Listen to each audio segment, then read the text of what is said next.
And welcome everyone to Liam, Jay, Ryan, the Dealmaker podcast. And we are in for an absolute treat today because I am joined by a very special guest, serial entrepreneur, Dominic Monkhouse, who is the author of one of his brand new books, Mind Your Business.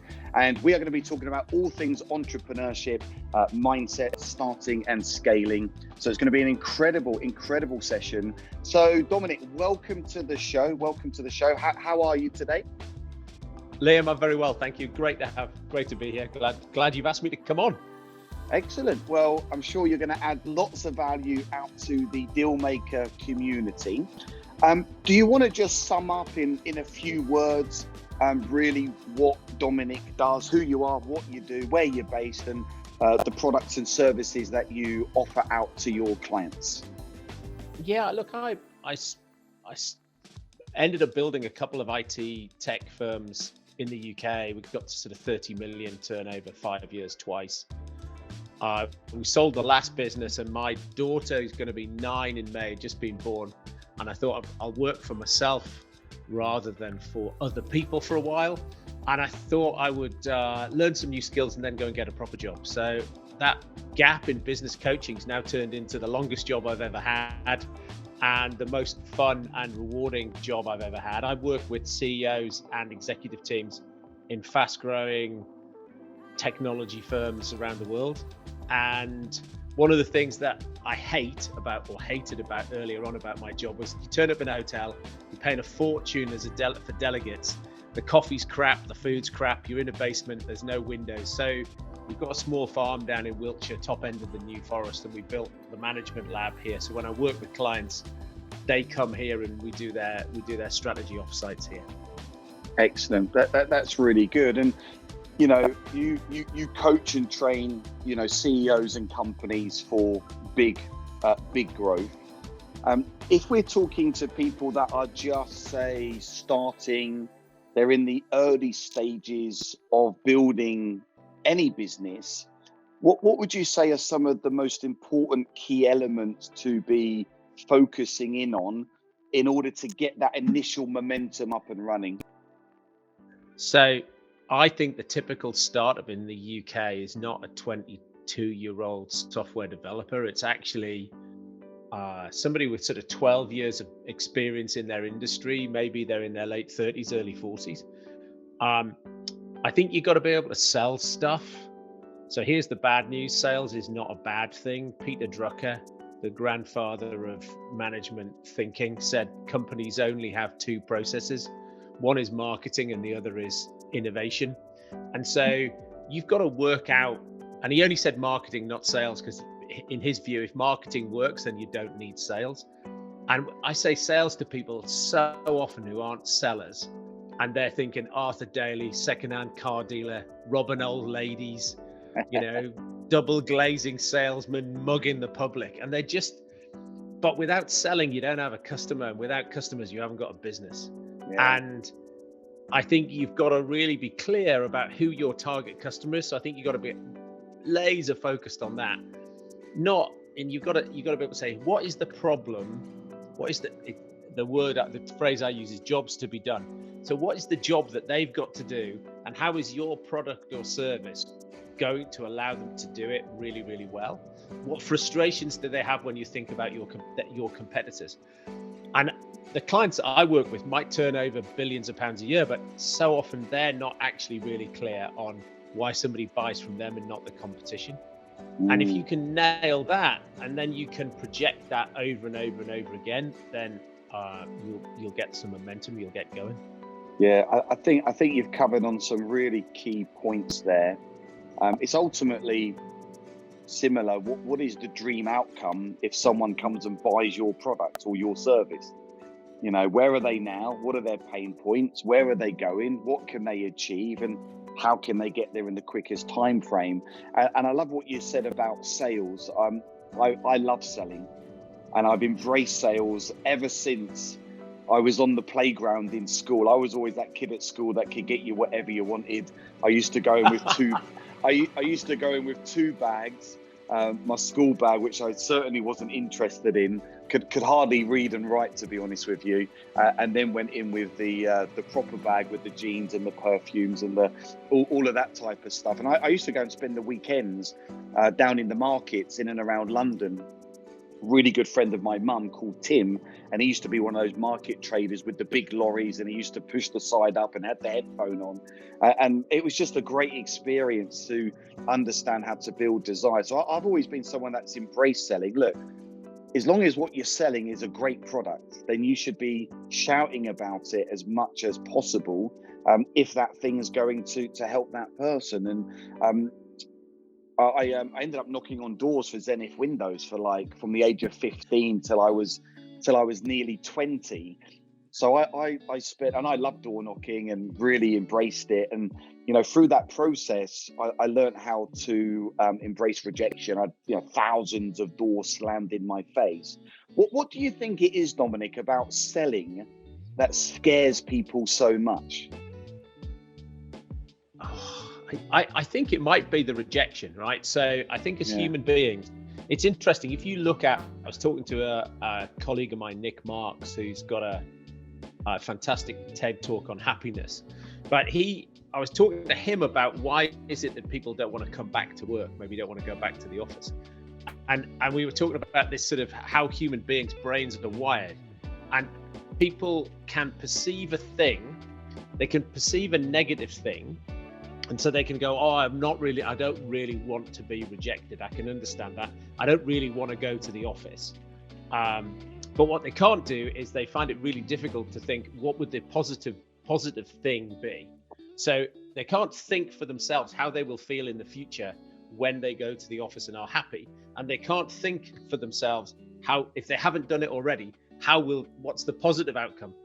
So they just persuade themselves. But maybe it's also the sort of public speaking. People say they would rather die than speak in public. So there's sort of rejection, and there's a lot of things that people feel like they don't like about that. And particularly if you're but we sell all the time. Yeah. Do you think it's a great point, right? Maybe we'll go on to the speaking in a minute, because I love speaking. I'm a public speaker as well, and a lot of my audience, inspired to talk, but again, they just seem to be full. Let's talk about this, the fear, right? People seem more than ever, when I work with people, they just seem to be filled with so much fear. What can you share? What do you share with the people you work with, and what can you share with the audience? How do you get over this being full of fear? Well, what we do with the children is we just don't give them an option. So I think you can take the same approach with adults. I mean, if I sat there and I said to people, would it be okay, do you think, if you did a thing, if you've created a safe space for people, if I'm facilitating, I don't really give them a choice. I sort of push them. But there's also a sort of test I do with an audience often to see because the other thing is that you also think that how you feel is how everybody else feels. And so often, if you can get people to realize that they feel that they're behaving in a way that's not everybody else, it gives them an option to think, what else could I do? So if I said to you, Liam, look, if you had spinach in my teeth here on the podcast, we've just met, would you tell me? Would you tell me if I had spinach in my teeth? Yeah, you'd have told me before we started 100%. Recording. Yeah. Right. So there's when I do this, I've done it with probably now thousands of people. There's about 30% of the people in the audience who'll say, no, I'm not going to tell you that it feels too awkward for me. And the awkwardness is on them. And then I say, well, what if we up the ante and maybe my fly was down, or, I took my skirt into my knickers? Then it's sort of 50-60% of people are like, I'm not having this conversation with you. Like I would just let you walk out of the restaurant or walk around all day like that than get involved in helping you fix it. And then I say to people, well, what if I had my performance, I had poor performance at work? Are you prepared to come and tell me that you're not happy with my performance at work? And then we're up much closer to 80-90%. People don't like feeling uncomfortable.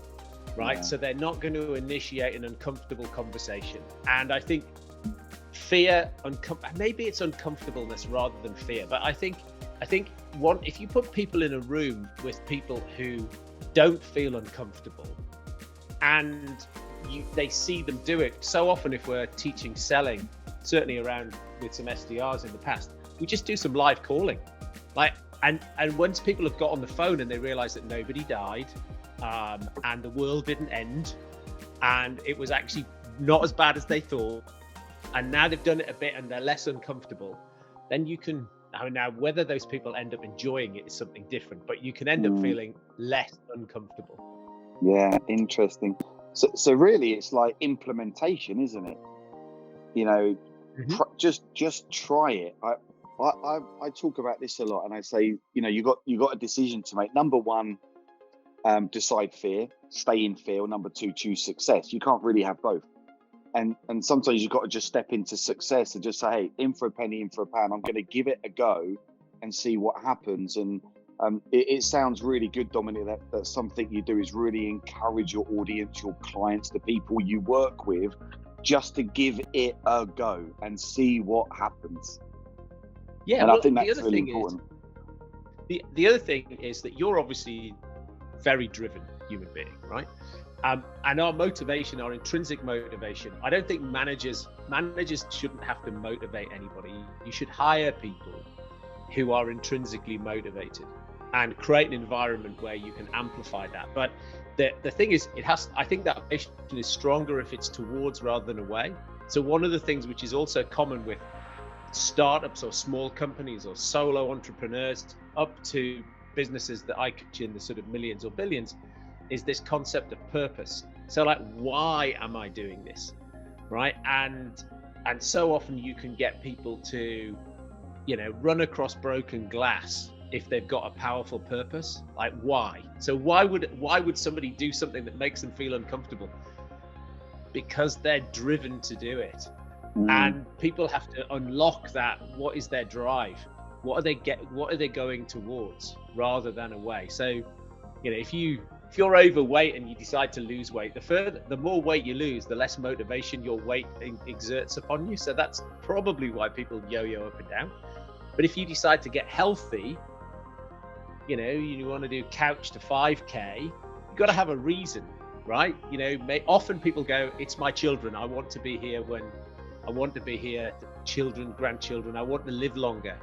And that gives them some clear motivation, or supporting somebody else, or, you know, you see it often, you've got people, you know, working themselves to the bone to provide money for their children's education.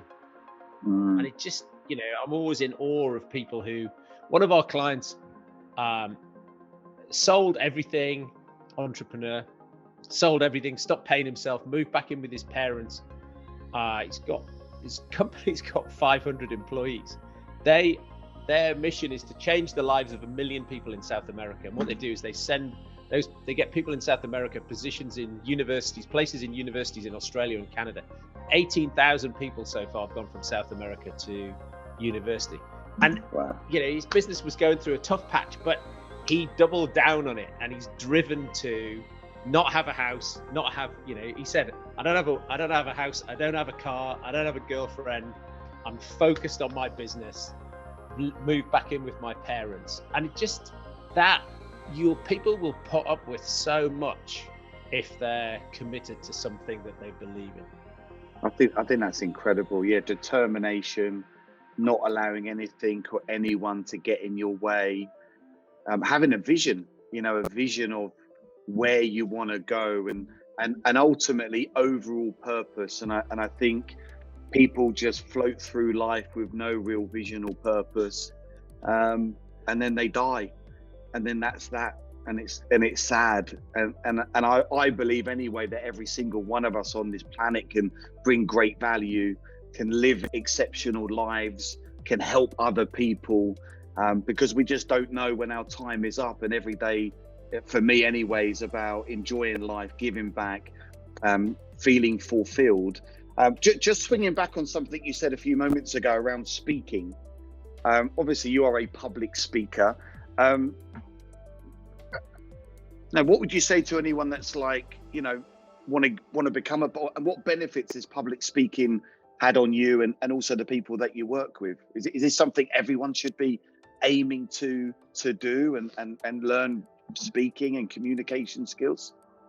I think that if you Daniel Pink wrote a book called Drive, and he talks about mastery. And I think if you're trying to communicate something, then constantly learning how to improve the way you do that. And so, does everyone need to be a public speaker? Well, I was doing a podcast this morning with PR agency, and they lots of the gigs they got for me was the CEO. Where they used to be my PR agency, so they would get me public speaking opportunities, and that would create some sort of asset that we could use in the business. And if I'm presenting to the team, if I'm talking to the company, and I'm trying to get everybody excited and motivated, then you've got to speak in public. If you're doing any type of sales, that's sort of speaking in public, and thinking about public speaking, and how to get your message across and how to have real impact is an art and a skill, which you might have some natural talent for, but wherever you are on the talent spectrum, you can people can help you to deliver your message more succinctly and with bigger impact.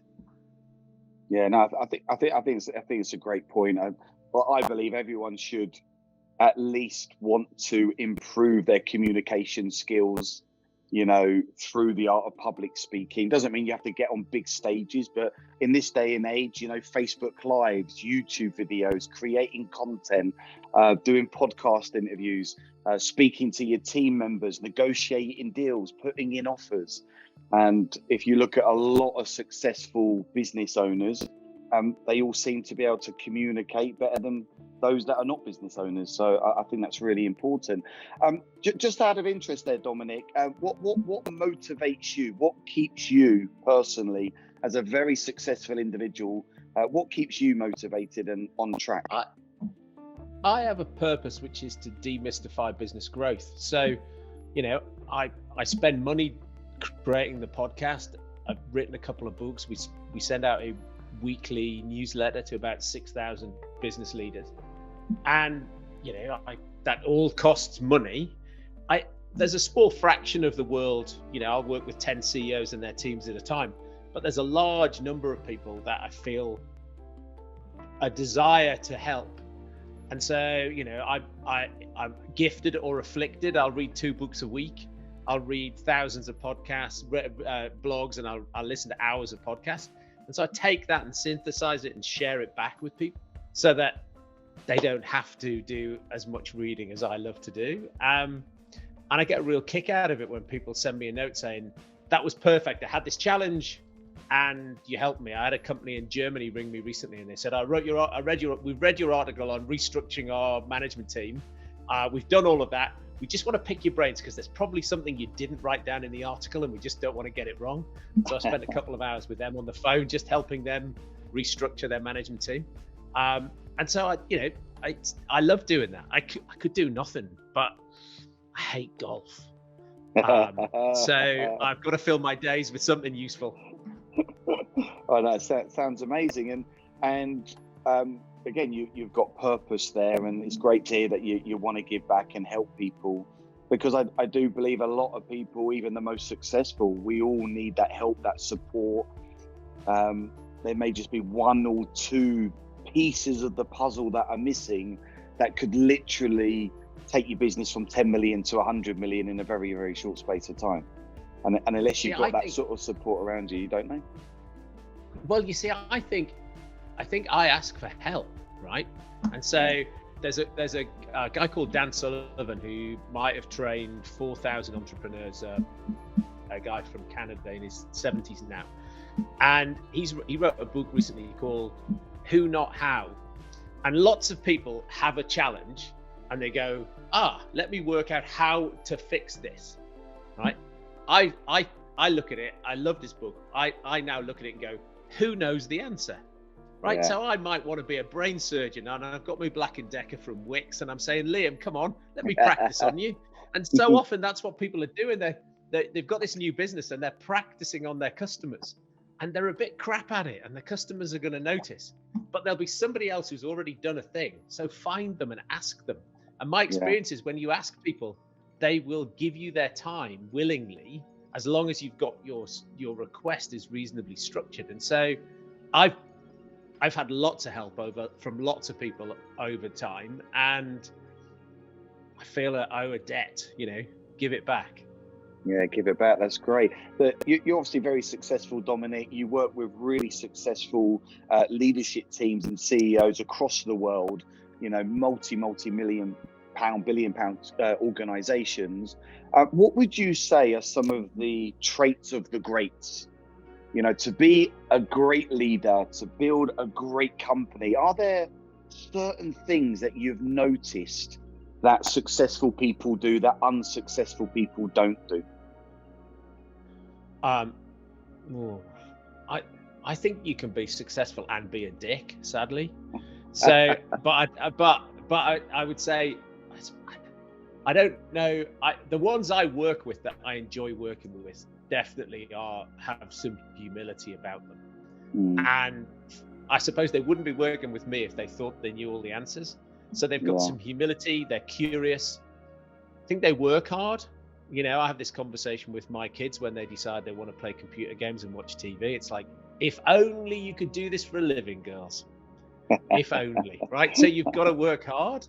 And I think you've got to have that. They do have a passion for something. You said earlier, they've got to have a vision, got to have a purpose. There's got to be a why to drive them. Otherwise, they wouldn't work so hard. I was with some clients in New York the other week, and I just got people to jot down on a piece of paper 3 initials. So W, F, and R. Now you've got 10 points to spend. So that's work, fitness, and relationships. And you've got 10 points you can spend. So think about you today. Where would you put your 10 points across work, fitness, and relationships? Are you balanced? Right. One of the guys in the room put 811. Wow. And it's like, and I just looked at it and I just thought, you know what? He's not a spring chicken. He's in his 60s and he looked unfit. And it's like, you've got to do something about that. You can't work yourself into the ground. Yeah, and I think that's just what many millions of people unfortunately do. And hopefully by us doing this podcast today, even if this podcast was to help just one person make a change in their life, then our service is done, right? We don't know who's going to listen to this, but it's possible. And I think that's the key thing. Anything is possible if you've got the right help, support, guidance around there. So it's been really, really great having you on, and you've shared some amazing golden nuggets. Now, I know you've just released a brand new book, which my audience are gonna absolutely love. Could you just let us know what is the name of the book, where can they find it, and really just give us a summary of what the book is and why we should go and buy that today? So the book's called Mind Your Business, and available from Amazon and all good booksellers. And what I tried to do is in it, I've tried to find 10 things that I think people get wrong about scaling their business. And so one chapter's about sales. You might hate me for this. I don't think you need to pay salespeople commission. I actually think you can build a sales team and just pay them a salary. That salespeople are people. Talk about how to acquire talent. Often people tell me that finding people is really hard. That's not my experience. I think people are looking at it wrong. When you scale your business, do it in smaller teams rather than functional groups, because otherwise you destroy customer value. And meetings has a chapter on everyone I talk to spends their life in meetings, and yet why do we do that to ourselves? Like, everybody knows what to do. My experience is, if I ask people, they all know what a good meeting looks like. and yet find themselves in shit meetings. So there's a chapter on how to spend your life in great meetings. Wow, it sounds great. I'm going to pick your brain on one of these, and then we'll go into some final comments. Hiring great talent, building teams. You know, if someone's listening to this and they've got 5 staff and want to go to 20 staff, or if I'm here today and I've got 35 full-time staff and a whole bunch of subbies and things like that, call it 60 people and want to go to 100. Is there a magic formula for finding great talent, a secret way of recruiting? What tips would you give to anyone wanting to grow? It seems that everyone today wants to be an influencer, Dominic, yeah? And do nothing. Yeah. Yes. Or yeah. That lovely. Good luck for them. Good luck to them. It's not something I could be bothered to do. But in terms of hiring people, I think Jim Collins, in his work on Good to Great, says every manager should ask 2 questions about their employees every month. Knowing what I know about them, would I enthusiastically rehire them tomorrow? And if they resigned, would I try and keep them? And if you can't say yes and yes, then that person shouldn't be in the team. What we're looking to do is we're looking to build a team of A players. And an A player, it's not like stack ranking, so it's not the top 10% of your company. It's the top 10% of available talent for a given job in a given location at a given salary. Because as a business owner, what you need to do is need to build the best team you can afford. You know, so if you take a football analogy, you know, you're Brentford, you know where you are in the league, you know what you can afford to pay. But I see all the time, I see small businesses thinking about the next hire as a cost rather than an investment. And so who's your team? I'm Arsenal, right? So Arsene Wenger, there he is, and he's looking at, won the Premier League, and he thinks, oh, here's our star player. I'm going to hire somebody next year who's a bit and a bit cheaper. I mean, that's not what football managers do. They go and say, what's the best available talent? I'm a bit weak up front. I'm going to buy the best striker in Europe, and we're going to put him on the team. Small businesses go, I've got Mary, she's in sales. I'm going to hire somebody not as good as Mary on less money. Or I've got Florence in accounts, and she's amazing, so I'm going to hire her a junior. And we keep doing it to ourselves. We hire not as good people. So we should then say, of the 60 people you've got, or the 15 people you've got, would I enthusiastically rehire them again? You don't need more people. The best A players are 5 times more productive than B players. If you think about it on a scale of 1 to 10, your A players are 9s and 10s, and your B players are 8, and then you've got these other people on a 7. And sometimes they disappoint you, and other times they do enough not to get fired. Those 7s are killing your company. Replace them with A players, and you can double the productivity, 5x the productivity, and spend not $1 more on salaries. I like that. I'm going to have a nice little afternoon now, Dominic. Look, I'm going to have a nice little afternoon. Some of my staff might not be happy with you this afternoon, yeah. But no, I'm going to have a little look at that, because I really like the way you've put that. I'm actually really happy. Well, I thought I was really happy with most of my team up until today. They're a great team, but it's a great way to look at that, which is good. So just before we finish off, where can people find you, Dominic? Do you have a website? Have you got on the socials? The only one we're on is LinkedIn, so you can find me there, Dominic Monkhouse, or monkhouseandcompany.com. Excellent, great. This is Liam J. Ryan, the Dealmaker. And in just a few words, what does being a deal maker mean to you? I think that's finding something which is right for the customer or the client and right for me. Win-win. Great. Absolutely fantastic. So there we have it. Dominic Monkhouse. What an incredible interview. Loads of golden nuggets to be shared with anyone listening to this now that is looking to start, scale, or grow any type of business, become an entrepreneur, do less, earn more, live the life that you truly deserve and desire. If we can do it, you can do it. So thanks for tuning in, and make sure you tune in to the next episode of Liam J. Ryan, the Dealmaker. Thank you very much, and I'll see you soon.